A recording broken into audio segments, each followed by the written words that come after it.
Hello students, my blessings to you all. It is the class of 10th class. And now, today we are going to study the next use of has to, have to, had to and will or shall have to. अर्थात आज हम लोग has to, have to, had to, will या shall have to का प्रयोग पढ़ेंगे। अर्थात has के साथ, हैव के साथ, हैड के साथ, विल या शैल हैव के साथ टू अर्थात इन्फिनिटिव। सबसे पहले तो हम ये जानें कि इसका प्रयोग कहाँ किया जाता है। तो आप ये जान लीजिए पहचान के तौर पे कि जब हिंदी वाक्य के अंत में पढ़ता है, पढ़ती है, पढ़ते हैं, पढ़ा, पढ़ी, पढ़े, पढ़ेगा, ना है, नी है, ने है आवे और उस वाक्य से किसी कार्य को करने की बाध्यता, मजबूरी या विवशता का बोध हो तो हम प्रेजेंट टेंस में हैज टू या हैव टू का प्रयोग करते हैं और पास्ट टेंस में हैड टू का प्रयोग करते हैं और फ्यूचर टेंस में शैल हैव टू या विल हैव टू का प्रयोग करते हैं। मैंने क्या बताया? जब हिंदी वाक्य के अंत में पढ़ता है, पढ़ती है, पढ़ते हैं, पढ़ा, पढ़ी, पढ़े, ना है, नी है, ने है आवे और उस वाक्य से किसी कार्य को करने की व्यवस्था, बाध्यता या मजबूरी का बोध हो तो हम ऐसे वाक्यों के लिए प्रेजेंट टेंस में हैज टू या हैव टू का प्रयोग करते हैं, पास्ट टेंस में हैड टू का प्रयोग करते हैं और फ्यूचर टेंस में शैल या विल हैव टू का प्रयोग करते हैं।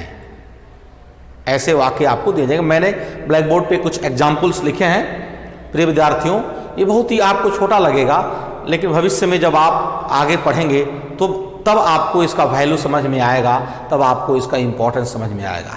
इसलिए वीडियो को देखिए, इसको नोटबुक बनाइए, फेयर कॉपी करिए। ऐसा नहीं है सिर्फ वीडियो आपने बना लिया, वीडियो आपने डाउनलोड कर लिया, वीडियो एक बार दो बार देख लिया या फिर चैनल का नाम आपको याद है उसमें सर्च किया आपने जान लिया, ऐसा नहीं है। इसको आप कॉपी में भी लिखिए क्योंकि कॉपी में लिखना भी जरूरी है। तो मैं कुछ उदाहरण इसमें हमने लिखा है। मुझे इस समस्या को किसी भी कीमत पर हल करना है। देखिए ना है आ गया, ना है। यहां देखिए उसे खाना पकाना पड़ता है, पड़ता है, ता है आ गया। अब यहां देखिए इस सफलता के लिए उसे बहुत संघर्ष करना पड़ा, पड़ा आ गया। ऐसे मतलब यहां पर क्या बोल रहा है कि इस काम को करना कर्ता के लिए विवशता है, मजबूरी है या बाध्यता है। तो इसको हम ट्रांसलेट करेंगे तो क्या करेंगे? सबसे पहले कर्ता लिखेंगे तो लिखेंगे हम आई, इसके बाद से प्रेजेंट टेंस में है ना है तो हैव, आप इसके बाद से टू, आप प्लस V1 सब्जेक्ट। रूल यदि लिखना चाहें आप तो इसका रूल यही होता है, सब्जेक्ट प्लस हैज या हैव या हैड या शैल या विल या शैल या विल के साथ है प्लस टू, मतलब इनको लिख के plus two plus V1 plus object plus ETC ऐसे लिखेंगे। तो हमने क्या लिखा?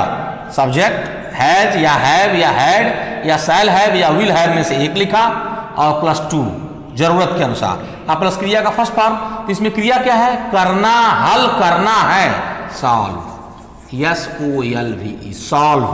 आई हैव टू सॉल्व। अब उसके बाद से क्या सॉल्व करना है?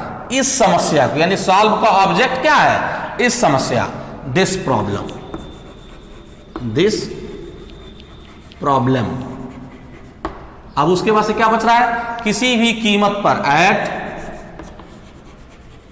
Any cost, full stop, at any cost उसे खाना पकाना पड़ता है। दूसरा वाक्य, उसे का मतलब ही या सी, ही हैज, क्योंकि यह थर्ड पर्सन सिंगुलर नंबर है और थर्ड पर्सन सिंगुलर नंबर के साथ हैज और बाकी फर्स्ट पर्सन, सेकंड पर्सन या थर्ड पर्सन प्लूरल नंबर के साथ हम हैव का प्रयोग करते हैं। ही हैज क्या, टू कुक। आप फूड नहीं भी लिखे तो कोई बात नहीं, फिलहाल मैं लिख दे रहा हूं, he has to cook food. अब उसे इस सफलता के लिए उसे बहुत संघर्ष करना पड़ा, यानी कि पास्ट टेंस में है, तो ही हैड टू क्या, बहुत संघर्ष करना पड़ा, संघर्ष करना पड़ा, struggle, STRUGGL, he had to struggle. उसके बाद से क्या, बहुत, वेरी मच, वेरी मच। और उसके बाद से इस सफलता के लिए, for this struggle, for this struggle, he had to struggle very much for this success, sorry, for this success, not struggle, SUCCESS, ऐसे। देखिए अब और उदाहरण कुछ देख लें हम लोग।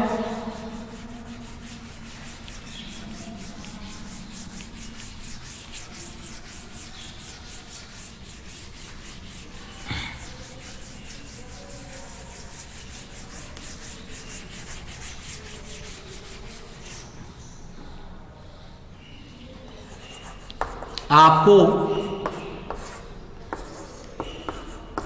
इस काम को करना होगा। अब लीजिए, यानी करना होगा, यानी कि आपकी बाध्यता होगी, आपकी मजबूरी होगी, आप विवश हैं, फ्यूचर में पड़ेगा नहीं आया, लेकिन करना होगा, इससे लग रहा है कि करना पड़ेगा वाली बात है। तो कैसे बनाएंगे, आपको यू विल हैव, अब विल या शैल के साथ हैज तो आएगा नहीं, विल या शैल के साथ हमेशा हैव ही आएगा।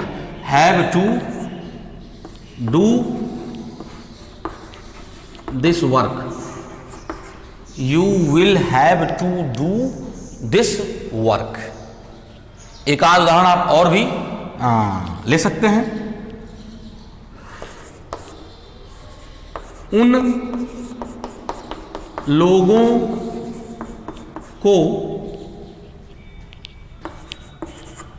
यह मैच जीतना है, हमें रात भर जागना पड़ा। तो उन लोगों को मतलब उन्हें, दे, जीतना है, have to win.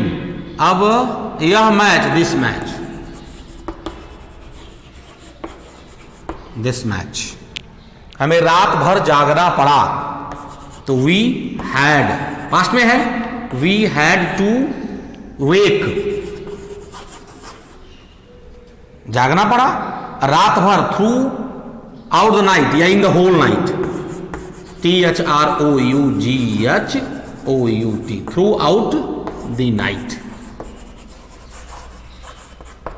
Through out the night.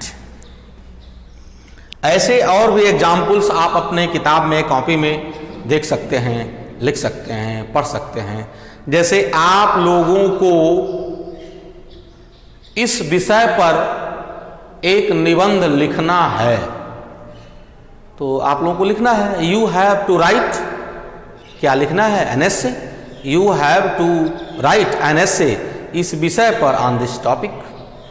ऐसे आप इसको यदि निगेटिव बनाना चाहते हैं तो हैव, हैज, हैड के आगे आप नॉट लिख देंगे, तब आप 2 + V1 लिखेंगे। यदि आप इंट्रोगेटिव लिखना चाहते हैं तो हैज या हैव या हैड को पहले निकाल देंगे, और तब हैज या हैव या had plus subject plus 2 + V1 plus object plus ETC, ऐसे हो जाएगा। बहुत परेशान होने वाला, यह फार्मूला आपको हर जगह चलेगा, निगेटिव वाला और अफर्मेटिव वाला, कोई भी प्रयोग पड़ेंगे। तो इस तरह से आज हम लोगों ने has to, have to, had to, shall have to, will have to को पढ़ा, अध्ययन किया, समझा। मैंने कुछ उदाहरण भी इसमें आपको समझाने का प्रयास किया। आप इसको ध्यानपूर्वक समझिए और ज़्यादा से ज़्यादा एक्सरसाइज करने का प्रयास करिए। Thank you very much.